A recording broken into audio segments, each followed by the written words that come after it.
Hello everyone, welcome back to my channel. आज हम discuss करने जा रहे हैं वाइटल साइंस से रिलेटेड कुछ क्वेश्चंस जो कि प्रीवियस ईयर्स में पूछे गए हैं। विद एक्सप्लेनेशन हम इनको सॉल्व करेंगे। और वाइटल साइंस से हर बार कोई ना कोई एक क्वेश्चन जो है वो ज़रूर आता है। तो लेट्स स्टार्ट करते हैं। तो फर्स्ट क्वेश्चन है कि the normal adult systolic BP. तो नॉर्मल एडल्ट सिस्टोलिक बीपी हमें पता है कि नॉर्मल एडल्ट का जो सिस्टोलिक बीपी होता है वो कितना होता है, 120 होता है। नॉर्मल ब्लड प्रेशर कितना होता है, 120/80 होता है। तो सिस्टोलिक उसमें जो है वो हमारा 120 होता है और 80 हमारा डायस्टोलिक बीपी होता है। सो नेक्स्ट क्वेश्चन है हमारा, the clinical sign of impending death is. The clinical sign of impending death जो होता है वो फर्स्ट ऑप्शन है इसमें हमारा increase movement of extremities. Obvious है कि जब डेथ होने वाली होती है तो हमारी इंक्रीज मूवमेंट ऑफ एक्सट्रीमिटीज़ नहीं होती, then increase muscle tone. Increase muscle tone भी नहीं होता, अगर यहाँ पे डिक्रीज होता तो हम उसको ऑप्शन में ले सकते थे। नेक्स्ट क्वेश्चन, नेक्स्ट ऑप्शन है वरिंग। वरिंग भी नहीं होता है। तो लास्ट ऑप्शन बचता है हमारा चाइनीज स्ट्रोक रेस्पिरेशंस। अब आता है कि चाइनीज स्ट्रोक रेस्पिरेशंस क्या होती हैं। जो चाइनीज स्ट्रोक रेस्पिरेशंस होती हैं, ये जो जैसे कोई हार्ट फेलियर वाला पेशेंट होता है, कोई स्ट्रोक वाला पेशेंट होता है या फिर हेड इंजरी वाला पेशेंट होता है, उसके केस में होता है। और इन रेस्पिरेशंस को जो है वो हम चेक कर सकते हैं। इसमें क्या होता है कि ग्रेजुअल अप एंड डाउन होता है। जो रेस्पिरेशंस होता है ग्रेजुअल ग्रेजुअल रेस्पिरेशन होती है, बट क्या होता है कि बीच में जो है वो एपनिया हो जाता है, टेम्परेरी स्टॉप आता है इस रेस्पिरेशन में। जो इसकी ब्रीदिंग जो नॉर्मल इसका रिदम बनता है वो इस तरह से आता है, जैसे ये ऐसे करके आएगा। फिर जो है वो बीच में थोड़े टाइम के लिए एपनिया हो जाता है और उसके बाद नेक्स्ट ब्रीदिंग जो है वो आती है। तो ग्रेजुअल जो है वो ये प्रोग्रेसिवली चलती है, डीपर एंड सम टाइम जो है वो फास्टर ब्रीदिंग भी होती है, लेकिन ग्रेजुअल डिक्रीज हो जाता है, जिसको हम क्या बोलते हैं, एपनिया बोलते हैं। तो ये होती है हमारी Cheyne Stokes respiration.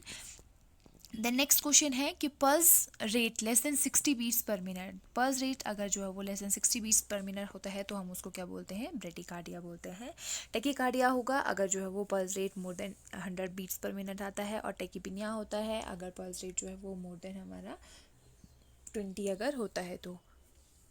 Then next question है कि फोर्थ क्वेश्चन जो है वो है normal fetal heart rate at birth in term newborn. ठीक है, जो एक टर्म न्यूबॉर्न मतलब 38 वीक्स पे अगर कोई बेबी जो है वो पैदा हुआ है 40 वीक्स पे, तो उसका जो है वो जो टर्म न्यूबॉर्न है उसका नॉर्मल फिटल हार्ट रेट कितना होता है। तो एट टर्म जो है वो नॉर्मल फिटल हार्ट रेट कितना होता है, 120/60 होता है। 120 से 160 तक हम जो है वो नॉर्मल फिटल हार्ट रेट लेते हैं। अगर 120 से डिक्रीज होगा तो उसको हम जो है वो ब्रेडिकार्डिया में काउंट करते हैं, और अगर 160 से अबव होगा तो उसको हम जो है वो टेकिकार्डिया में काउंट करते हैं। सो नेक्स्ट क्वेश्चन है कि normal tidal volume of lung. तो normal tidal volume of lung कितना होता है।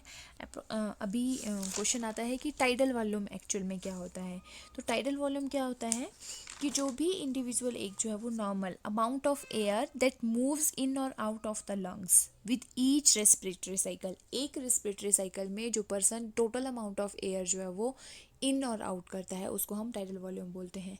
जो नॉर्मली जो है वो जो नॉर्मल मेल एडल्ट्स होते हैं उनमें 500 ml होता है, और अगर हम ऑन एन एवरेज बात करें जो हेल्थी फीमेल्स होती हैं उनमें अप्रॉक्सीमेटली 400 होता है। बट अगर हमारे पास नॉर्मल क्वेश्चन आता है कि टाइडल वॉल्यूम कितना होता है तो हम उसको जो है वो 500 ही इसका आंसर करेक्ट कहते हैं। देन नेक्स्ट है हमारे पास, नेक्स्ट क्वेश्चन है कि कुस्मॉस ब्रीदिंग क्या होती है। अब कुस्मॉस ब्रीदिंग में फर्स्ट क्वेश्चन है हमारे पास, shallow breathing interrupted by apnoea. तो shallow breathing interrupted by apnoea जो है वो कुस्मॉस ब्रीदिंग नहीं होती है। देन नेक्स्ट क्वेश्चन है हमारे पास कि prolong gasping inspiration followed by a very short usually inefficient aspiration. ठीक है। एंड नेक्स्ट पार्ट, नेक्स्ट जो ऑप्शन है वो है marked rhythmic waxing and warning of respirations from very deep to very shallow breathing and temporary apnoea. ठीक है, ये हमने अभी पढ़ा कि जो ये होता है marked rhythmic waxing and warning of respiration very deep to very shallow breathing and temporary apnoea, ये किस में होता है, हमने अभी डिस्कस किया इसको कि ये चाइनीज स्ट्रोक जो रेस्पिरेशन होती है उसमें होता है। देन ये जो prolong gasping inspiration followed by a very short usually insufficient breathing जो होती है ये भी हमारी कोस्मॉस ब्रीदिंग नहीं होती। तो कोस्मॉस ब्रीदिंग क्या होती है, वो increase rate and depth of breathing. Increase rate and depth of breathing मतलब क्या होगा, जो ब्रीदिंग है उसका रेट भी ज़्यादा है और डेप्थ भी ज़्यादा है। नॉर्मली जो हमारी नॉर्मल रेस्पिरेशन का जो हमारा रिदम चलता है वो इस तरह से चलता है। नॉर्मल रेस्पिरेशन का, ना तो ज़्यादा शैलो होती है ना ही ज़्यादा डीप होती है। बट जो कॉस्मोल ब्रीदिंग होती है वो क्या होती है, नॉर्मल ग्रेजुअल, उसका पैटर्न जो होता है वो ग्रेजुअल होता है, बट उसकी जो आती है वो क्या होती है, बहुत ही ज़्यादा डीप और डीप होती है और इंक्रीज रेट होता है। वो कैसे चलती हैं, इंक्रीज और डीप होती हैं। इस तरह से जो है वो कॉस्मोस ब्रीदिंग होती है। ठीक है, तो कॉस्मोस ब्रीदिंग यूजुअली कब होती है, जब बॉडी के अंदर जो भी पर्सन होगा उसकी बॉडी के अंदर जो है वो एसिडिक अमाउंट जो है वो ज़्यादा हो गया है। फॉर एग्जांपल के लिए जैसे कि किसी पर्सन को मेटाबॉलिक एसिडोसिस है, या फिर हमारे पास इसमें डायरेक्ट क्वेश्चन ये भी पूछा जा सकता है कभी भी कि डायबिटीज़ कीटोएसिडोसिस में को जो पेशेंट होगा वो किस तरह की ब्रीदिंग लेता है, तो इसका आंसर भी क्या आता है, कॉस्मोस ब्रीदिंग होती है इसमें। ठीक है, इसको हम इजीली लर्न कर सकते हैं कॉस्मोल की स्पेलिंग से, KUSSMAUL। तो के मीन्स कि जब हमारी बॉडी में जो है वो कीटोन्स इंक्रीज हो जाते हैं तो पर्सन को कॉस्मोल ब्रीदिंग होती है। देन एस से आ जाएगा जब पर्सन को जो सेप्सिस होता है उसकी वजह से होती है, या फिर हम बोल सकते हैं एम से आता है कि जब जो पर्सन है उसकी बॉडी में जो वो मिथेनॉल का लेवल इंक्रीज हो जाता है, और ए से आता है जब एल्डिहाइड का लेवल इंक्रीज हो जाता है, और एल से आता है जब लैक्टिक एसिड जो है वो इंक्रीज हो जाता है, या फिर हम बोल सकते हैं लैक्टिक एसिडोसिस हो जाता है। जैसे कि कोई भी पर्सन होता है ना, जब वो रनिंग करता है उसके बाद वो ब्रीदिंग कैसे लेता है, डीप ब्रीदिंग लेता है और फास्ट ब्रीदिंग लेता है। ठीक है, तो वो भी क्या होती है, काइंड ऑफ कॉस्मोस ब्रीदिंग होती है। देन नेक्स्ट क्वेश्चन है कि how long should a nurse wait after taking cold milk for recording oral temperature. ठीक है, मतलब कि कोई भी एक पर्सन है, उसने क्या किया है, कोल्ड मिल्क लिया है, तो नर्स को कितनी देर के लिए वेट करना चाहिए उसका ओरल टेम्परेचर की रिकॉर्डिंग के लिए। तो इसका आंसर हमें पता है कि अप्रॉक्सीमेटली 20 to 30 मिनट्स के बाद हमने जो है वो टेम्परेचर है ओरली लेना होता है। अगर कोई भी पर्सन है, अगर उसने कुछ भी ठंडा या गर्म खाया है तो उसके कम से कम 20 या 30 मिनट, अप्रोक्सीमेटली 30 मिनट्स के बाद हम जो है वो टेम्परेचर फिर से रिकॉर्ड करते हैं। देन नेक्स्ट क्वेश्चन है कि drugs use to relieve pain. Drug use to relieve pain, हमें पता है कि जो एंटी इन्फ्लेमेटरी होते हैं इन्फ्लेमेशन को रिमूव करने के लिए यूज़ किए जाते हैं। देन ऑप्शन बी है एंटीबायोटिक्स, वो हम जो है वो टेम्परेचर को रिमूव करने के लिए कहते हैं। एंटीबायोटिक्स जो होती हैं वो इन्फेक्शन के लिए होती हैं। तो डी इसका राइट आंसर होगा कि एनाल्जेसिक्स हम जो है वो रिलीव पेन के लिए यूज़ करते हैं। देन नेक्स्ट क्वेश्चन है हमारे पास कि deficiency of oxygen in blood. Deficiency of oxygen in blood, इसमें फर्स्ट ऑप्शन है हमारे पास हाइपोक्सीमिया, सेकंड है एस्फिक्सिया एंड थर्ड है anoxia and all of the above.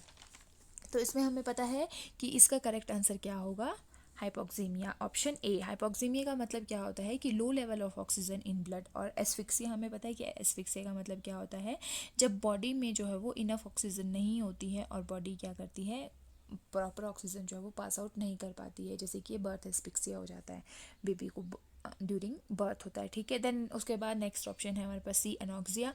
अनॉक्सिया क्या होता है, जब कंप्लीट जो ब्लड सप्लाई है, जो हमारी कंप्लीट ऑक्सीजन है वो जो है वो ब्रेन को नहीं मिल पा रही है, और ब्रेन जो है वो अपनी जो ब्लड सप्लाई है उसको लूज़ कर रहा है, उसको हम क्या बोलते हैं, एनॉक्सिया बोलते हैं। तो इसमें करेक्ट आंसर इसलिए क्या होगा, हाइपोक्सीमिया। हाइपोक्सीमिया क्या होता है, less oxygen in the blood.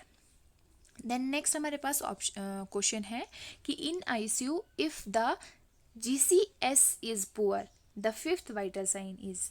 जैसे हमें पता है कि हमारे जो नॉर्मल वाइटल साइंस हम लेते हैं तो उसमें हम क्या करते हैं, टेम्परेचर, पल्स और रेस्पिरेशन लेते हैं, 3 चीज़ें होती हैं।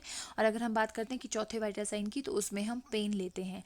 लेकिन यहाँ पे क्वेश्चन क्या पूछे कि आईसीयू नर्स है और उसने पेशेंट का GCS स्कोर ऑलरेडी कर लिया है, तो GCS स्कोर में हमने जो TPR तो हमने वाइटल हो गया है, ये 3 वाइटल्स तो हैं, जो फोर्थ वाइटल साइन आएगा। अब GCS स्कोर में हमें पता है कि इसमें हम क्या वर्बल मूवमेंट देखते हैं, देन हम उसका जो वो मोटर रिस्पॉन्स देखते हैं, और हम उसका जो है वो आई मूवमेंट देखते हैं। लेकिन हम जो उसको स्टिमुलेशन देते हैं वो किससे देते हैं, हम पेन से भी स्टिमुलेशन देते हैं। तो इसका मतलब जो पेन है, पी, फोर्थ वाइटल साइन भी उसमें आ गया। तो इसमें इन्होंने क्या पूछा है कि फिफ्थ वाइटल साइन आप जो है वो क्या लोगे। तो इसमें फिफ्थ वाइटल साइंस जो है, अगर कोई आईसीयू नर्स जो है वो GCS उसकी पुअर है, तो फिफ्थ वाइटल साइन हम लेते हैं पर्सन का ऑक्सीजन सेचुरेशन। ये आपने याद रखना है कि जो फिफ्थ वाइटल साइन आता है वो क्या आता है, oxygen saturation. Then next question है इसके बाद 11 question, respiratory rate multiply by tidal volume gives. अब हमने क्या पढ़ा था कि टाइडल वॉल्यूम क्या होता है। टाइडल वॉल्यूम हमने बोला था कि amount of air that moves in or out of the lungs with each respiratory cycle। तो एक को हम मल्टीप्लाई करेंगे टाइडल वॉल्यूम से। इसका मतलब क्या हुआ कि रेस्पिरेटरी रेट हम कितना करते हैं, 1 मिनट में लेते हैं। ठीक है, रेस्पिरेटरी रेट जो हम कितना लिखते हैं, जैसे कि हम लिख रहे हैं नॉर्मली, तो हम क्या लिखते हैं 20 ब्रीथ्स पर मिनट। ठीक है, तो रेस्पिरेटरी रेट क्या होता है, पर मिनट चलता है। तो जब रेस्पिरेटरी रेट को हम मल्टीप्लाई करेंगे टाइडल वॉल्यूम से, तो हमारे पास क्या निकलेगा, वो मिनट वॉल्यूम, कि 1 मिनट में कितना वॉल्यूम आ रहा है। एक्चुअल में एक टाइडल वॉल्यूम क्या होता है, एक रेस्पिरेटरी साइकिल का वॉल्यूम, कि जब पर्सन ने एक सांस ली तो उसमें उसने कितना वॉल्यूम लिया। लेकिन अगर हम उसको ही रेस्पिरेटरी रेट से मल्टीप्लाई कर देंगे तो वो कितना हो जाएगा कि 1 मिनट में टोटल वॉल्यूम कितना आया। होप आपको ये समझ आ गया होगा। देन नेक्स्ट क्वेश्चन है हमारे पास, क्वेश्चन नंबर 12, कि what is the normal oxygen saturation of the person. ठीक है, तो normal oxygen saturation of the person हम कितने लेते हैं, इसमें ऑप्शन सी जो है वो करेक्ट होगा। 96 to 100% हम जो है वो नॉर्मल ऑक्सीजन सेचुरेशन लेते हैं पर्सन की। ठीक है, नेक्स्ट क्वेश्चन आता है हमारे पास, क्वेश्चन नंबर 13, कि width of BP cuff should be dash of arm circumference. तो सीधी सीधी बात की गई है कि जो आर्म सर्कम्फ्रेंस है, आर्म सर्कम्फ्रेंस के कंपैरिजन में जो विड्थ ऑफ बीपी कफ है वो कितनी होनी चाहिए, तो 40%। जितना भी पर्सन है उसका आर्म सर्कम्फ्रेंस है, उसके अकॉर्डिंग उसके 40% विड्थ जो है वो जो बीपी कफ होता है उसकी होनी चाहिए। इसीलिए जो है वो डिफरेंट साइज़ का बीपी कफ होता है। जो पीडियाट्रिक पेशेंट्स होते हैं उनके लिए अलग होता है, एडल्ट के लिए अलग होता है, और जो न्यूबॉर्न्स होते हैं उनका अलग होता है। देन नेक्स्ट क्वेश्चन है हमारे पास, question number 14, what recommend a nurse should give to 55-year-old patient with BP of 150 to 90 mm of Hg। मतलब क्या हुआ कि एक जो नर्स है उसके पास 55-year-old पेशेंट आता है जिसका बीपी जो है वो 150/90 है, तो नर्स उसको क्या सजेस्ट करेगी। ऑप्शन ए है, it is normal BP for your age, recheck your BP 2 weeks later, recheck your BP after 6 months, recheck your BP after 1 year। तो इसका जो करेक्ट आंसर होगा वो होगा option B, recheck your BP 2 weeks later. 2 weeks later क्यों, क्योंकि हो सकता है कि जिस टाइम पे वो बीपी चेक करवा के आया हो सकता है कि वो कोई वॉक करके आया हो या फिर थोड़ा एंशियस हो, कुछ भी कंडीशन की वजह से उसका ब्लड प्रेशर जो है वो राइज हो सकता है। तो अप्रॉक्सीमेटली अगर वो जो है वो 2 weeks के बाद चेक करवाता है तब भी उसका बीपी जो है वो सेम यही आता है, 150 और 90 की रेंज में ही आता है, तो मे बी जो पर्सन है वो प्रॉन टू क्या है, blood pressure, high blood pressure जो है वो है, हाइपरटेंशन का प्रॉन हो सकता है। तो इसके लिए हम उसको क्या बोलेंगे कि अपना बीपी उन्होंने जो है वो 2 weeks के बाद फिर से रीचेक करवाना है। देन नेक्स्ट क्वेश्चन है हमारे पास, the normal systolic BP in 28-year-old adult is. तो normal systolic BP in 28-year-old में भी नॉर्मल सिस्टोलिक बीपी जैसे हमने पहले भी बोला था कि 120/80 होता है, सिस्टोलिक 120 होता है और डायस्टोलिक 80 होता है। तो नॉर्मल सिस्टोलिक बीपी कितना होगा, 120 mm of Hg। Then next question है कि BP cuff is sterilised by. तो जो बीपी कफ होता है उसको हम कैसे स्टरलाइज करते हैं। इसका जो करेक्ट आंसर होगा, जो बीपी कफ होता है उसको हम स्टरलाइज करते हैं स्पिरिट के साथ में। ओके, तो ऑप्शन सी इसका करेक्ट आंसर होगा। देन नेक्स्ट क्वेश्चन है कि instruments use to measure blood pressure is. Instrument use to measure blood pressure हम सबको पता है कि स्पिग्मोमैनोमीटर जो है वो इसके लिए हम यूज करते, तो ऑप्शन सी इसका करेक्ट आंसर होगा। देन नेक्स्ट जो क्वेश्चन है वो है कि BP is decreased when the circulating blood volume is reduced in instances like.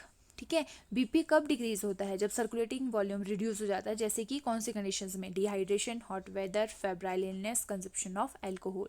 तो जैसे हमें पता है जो करेक्ट आंसर होगा ऑप्शन ए होगा कि डिहाइड्रेशन में क्या होता है, जो सर्कुलेटिंग ब्लड वॉल्यूम होता है वो क्या हो जाता है, रिड्यूस हो जाता है, जिसकी वजह से ब्लड प्रेशर जो है वो डिक्रीज होने के चांसेस होते हैं। देन नेक्स्ट क्वेश्चन है हमारे पास, question number 19, normal respiratory rate in adult is. ये आंसर शायद सबको पता होगा कि नॉर्मल रेस्पिरेटरी रेट कितना होता है, 16 to 20 ब्रेथ्स पर मिनट होता है। देन उसके बाद नेक्स्ट क्वेश्चन है कि question number 20, heat stroke is the symptom of. तो हीट स्ट्रोक किसका सिम्टम है, ठीक है, low temperature, high temperature, constant temperature और नन ऑफ द अबव। अगर लो टेम्परेचर होगा तो उसको हीट स्ट्रोक नहीं होगा। अगर कांस्टेंट रहेगा टेम्परेचर तब भी पर्सन जो है वो उसको अडेप्ट कर लेता है, वो उसमें भी नहीं होगा। तो इसका आंसर क्या होगा? ऑप्शन बी, हाई टेम्परेचर की वजह से जो है वो हीट स्ट्रोक सिंड्रोम हो सकता है। देन नेक्स्ट क्वेश्चन है क्वेश्चन नंबर 21। तो क्वेश्चन नंबर 21 क्या है कि which of the following is used for assessing the pain in children. ठीक है, तो assessing in pain in children, children में हम कैसे करते हैं? तो फर्स्ट इसमें सबसे फर्स्ट जो है वो है ब्रीफ पेन इन्वेंट्री। तो ब्रीफ पेन इन्वेंट्री क्या होता है? ब्रीफ पेन इन्वेंट्री कंडीशन होती है, मतलब ये भी पेन असेस करने का एक सिस्टम होता है, लेकिन इसमें क्या होता है, जो पर्सन होता है काइंड ऑफ ये इंटरव्यू होता है। जो पर्सन होता है वो डिटेल्ड हिस्ट्री देगा अपनी पेन के रिगार्डिंग, कि उसका जो है वो लोकेशन ऑफ पेन क्या है, पेन किस मेडिकेशन से रिड्यूस होती है, अमाउंट ऑफ पेन रिलीफ वो कितनी लेता है, और उसकी सीवियरिटी ऑफ पेन कितनी होती है, इंटेंसिटी क्या होती है पेन की। तो इसमें क्या है, ब्रीफ पेन इन्वेंट्री लेगा। तो चिल्ड्रन में जो है वो हम ब्रीफ पेन इन्वेंट्री नहीं ले सकते हैं, ये ऑब्वियसली हम एडल्ट से ही ले सकते हैं, और जो कॉन्शियस होगा उससे ले सकते हैं। देन नेक्स्ट ऑप्शन है हमारे पास न्यूमेरिकल रेटिंग स्केल। तो न्यूमेरिकल रेटिंग स्केल में क्या होता है, हमारे पास काउंटिंग दी होती है 1 2 3 4 करके, और जो भी पर्सन होता है उसको एक जो है वो कितने लेवल तक की उसको काउंटिंग है, ये 10 तक की दी होती है, 1 to 10 तक की दी हुई होती है। तो जो भी पर्सन होता है उसको कितने हम ऐसा पूछते हैं कि 1 से 10 तक अगर आपको बोलेंगे तो आपको कितनी पेन हो रही है। तो जैसे पर्सन ने बोला कि उसको 6 पेन हो रही है, तो हम जो है वो 6 पे मार्क करते हैं और उसके हिसाब से हम जो है वो पेन लेते हैं। तो न्यूमेरिकल रेटिंग स्केल भी चिल्ड्रन जो है वो यूज़ नहीं कर सकते हैं हम चिल्ड्रन के केस में। ये भी नॉर्मल जो एडल्ट पेशेंट्स होते हैं उनके केस में हम जो है वो pain scale, numerical pain scale हम यूज़ करते हैं। नेक्स्ट जो क्वेश्चन, नेक्स्ट ऑप्शन है विजुअल एनालॉग स्केल। तो जो विजुअल एनालॉग स्केल होता है उसमें क्या होता है, कुछ हमारे पास स्माइलीज बनी हुई होती है विजुअल एनालॉग स्केल। इसमें क्या होता है 1 to जो विजुअल एनालॉग स्केल के केस में क्या होता है 1 to 100 mm तक का, 1 to 100 mm तक का जो है वो हमारे पास एक स्केल मीटर होता है, जिसमें कि स्माइलीज बनी हुई होती है, कुछ फेसेस बने हुए होते हैं। बेबी है उसने जो है वो इस पे मार्क किया कि उसको इस टाइप की पेन हो रही है, या हमने असेस किया कि बेबी का फेस किस तरह का है, इस तरह का है। मतलब बेबी ने जो है वो कोई स्माइल नहीं है, या फिर मतलब बेबी किस कंडीशन में है, तो हमने उसके फेस को रिकॉग्नाइज करके हमने ये मार्क किया। तो हम यहाँ से जो है वो विजुअल एनालॉग उसको सेट करेंगे और बताएंगे कि जो बेबी है उसको क्या है, मॉडरेट लेवल की पेन है। तो इस तरह से हम विजुअल एनालॉग स्केल को चेक करते हैं। ये है विजुअल एनालॉग स्केल।